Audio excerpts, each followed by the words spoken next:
पिता स्वर्गीय आदरणीय रामबाबू महोदय जी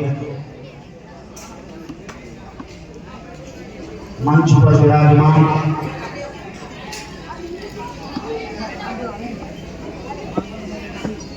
और सामने बैठे सभी बड़े बुजुर्ग, जिनमें चाहे फूफा हो, चाचा हो, भैया हो, और जिस उम्र के पड़ाव पर आप पहुंचे हैं उसमें आपके चेहरे में मुझे अपने पिता का अक्स दिखता।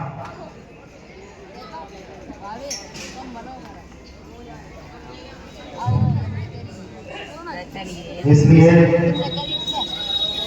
अपने सभी बुजुर्गों के चरणों में मैं बहुत बहुत प्रणाम।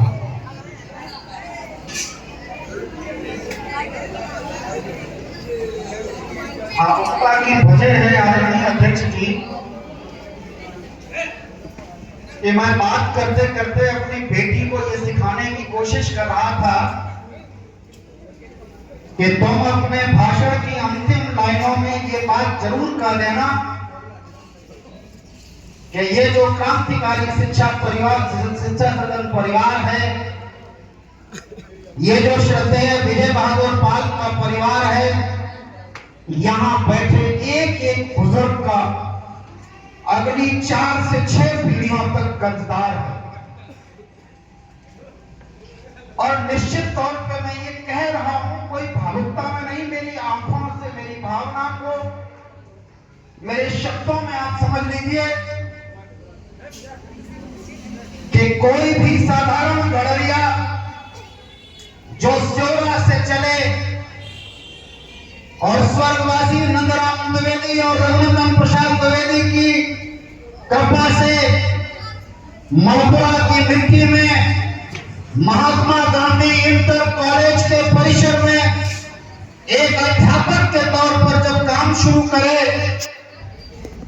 और रिटायर होने से पहले आपने अपने साथी को इस उत्तर प्रदेश की विधानसभा में भेजने का काम किया। यह ऋण कोई छोटा ऋण नहीं है, इसके लिए कई पीढ़ियां हमको करना पड़ेगा तब कहीं चुका पाएंगे। और वो सिलसिला रुका नहीं। 2007 में जब हमारे परिवार पर सबसे बड़ी आपदा आई, 2006 में हमारा छोटा भाई नहीं रहा, साथ में हमारी मां नहीं रही, और जब उस आंगन में केवल हम 2 लोग कभी बैठा करते थे, साथ में छोटा भाई ओमपाल हुआ करता था, कभी उस आंगन में जब अपने पिता के साथ बैठा करते थे तो घोर निराशा में भी पिता ये कहते थे कि तुम नहीं जानते अनिल कि इस मकाम तक पहुंचाने में अभी हजारों लोगों की दुआएं काम आएंगी।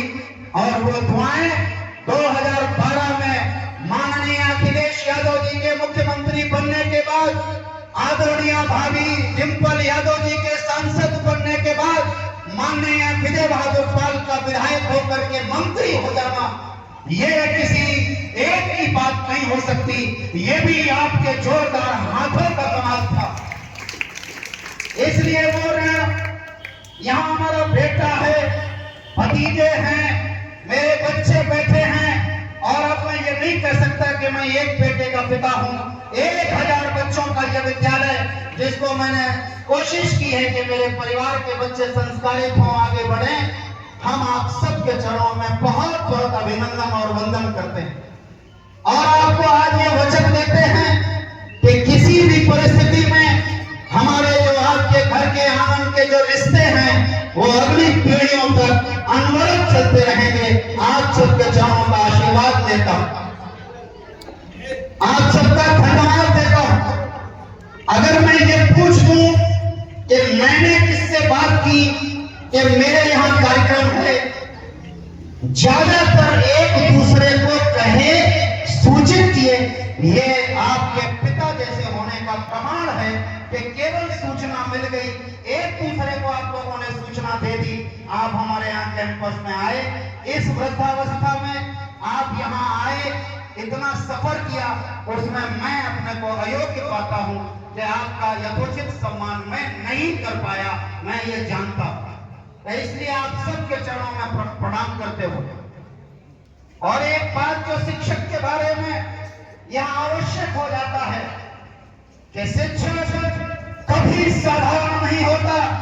शिक्षक देश काल परिस्थिति को उलट पुलट करने की ताकत रखता है। शिक्षक वो होता है जो चंद्रगुप्त मौर्य जैसे साम्राज्य को स्थापित करता है। शिक्षक चाणक्य होता है जो एक साधारण से गणितीय बालक को वहां की पूरी को चंद्रगुप्त मौर्य से लेकर के बिंदुसार से लेकर के और उसके बाद सम्राट अशोक तक पहुंचाने की ताकत शिक्षक रखता है। शिक्षक रहता है गुरु द्रोणाचार्य जैसा शिक्षक अगर अर्जुन पांडवों कौरवों सबको पढ़ाने की ताकत रखता है। मैं आप सबसे एक अनुरोध करने के लिए विशेष रूप से बुलाया हूं। मैं जानता हूं कि आपकी क्षमताएं चुकता नहीं हुई। अगर चुकता हो गई होती तो आपके कदम रास्ते में कहीं रुक गए होते। आप यहाँ तक आए हैं, ये आपकी शक्ति का परिचायक है, ये आपकी वाणी और शक्ति का परिचायक है।